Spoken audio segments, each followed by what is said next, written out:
Ijambo ry'umunsi. Ese ababyeyi b'abagabo ni ingenzi koko? Kugira ngo usobanukirwe neza ibi, soma Timoteyo wa mbere igice cya 5 umurongo wa 8. Ijambo ry'Imana mu buryo busobanutse neza risobanura neza uburyo Imana yisemo umugabo ngo w'umukuru w'umuryango kandi abari nawe ugenga urugo. Imana nibyo koko ikunda abagore ndetse n'abagabo, ariko yahaye abagabo inshingano zo kuyobora urugo. Abagabo niwe yahaye inshingano zo kwita ku muryango.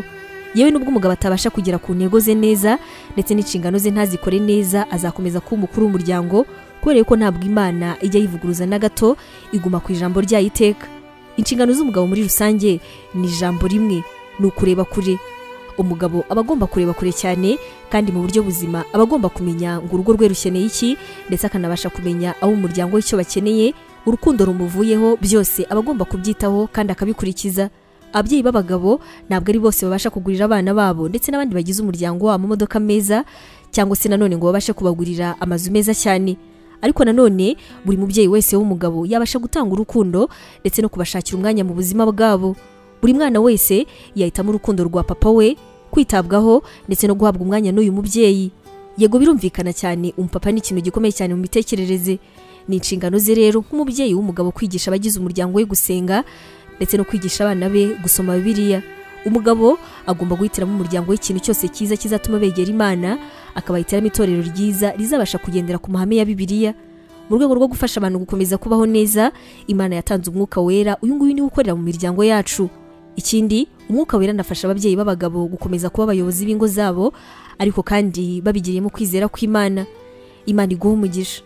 Ubu butumwa mwabuteguriwe kandi mwabugezwagaho na Nibintije Evangelical Ministries International, ari mu magambo ahinnye izwi nka NEMI. Tangirana umunsi wawe n'ibyishimo watewe n'ijambo ry'Imana, ukora subscribe hano kuri NEMI TV. Biroroshye cyane, ni ugukanda kuri ako kantu k'umutuku ubona, ubundi ikintu cyose dushyizeho ukaba uwa mbere kukireba. Ntugacikwe n'ijambo ry'Imana tukugezaho umunsi ku munsi, komeza ubane natwe.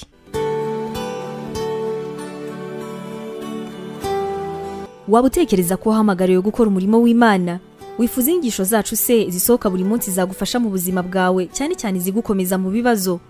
Umva wifuza kwiga ibijyanye na teolojiya, ukamenya ijambo ry'Imana, intwaro yagufasha mu buzima? Duhereye kuri iki kibazo cya nyuma, niba igisubizo cyawe ari yego, ngufitiye inkuru nziza cyane. Iyi nkuru nuko tugufitiye ishuri rya teolojiya kandi wigira ku buntu. Mu ishuri ryacu harimo porogaramu zitandukanye zirimo nka Pastoral Studies, aribwo buryo wakwiga kuba umuvugabutumwa mwiza cyane. Tugufitiye kandi Biblical Studies, ariyo masomo atandukanye ya Bibiliya, ndetse na Christian Counseling, inama za Gikristo zifasha gukomeza imitima.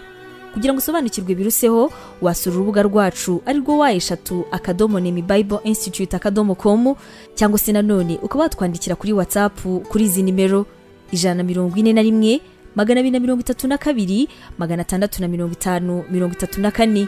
Wanatwandikira kandi kuri email yacu ariyo nemevangelism@yahoo.com. Imana iguha umugisha.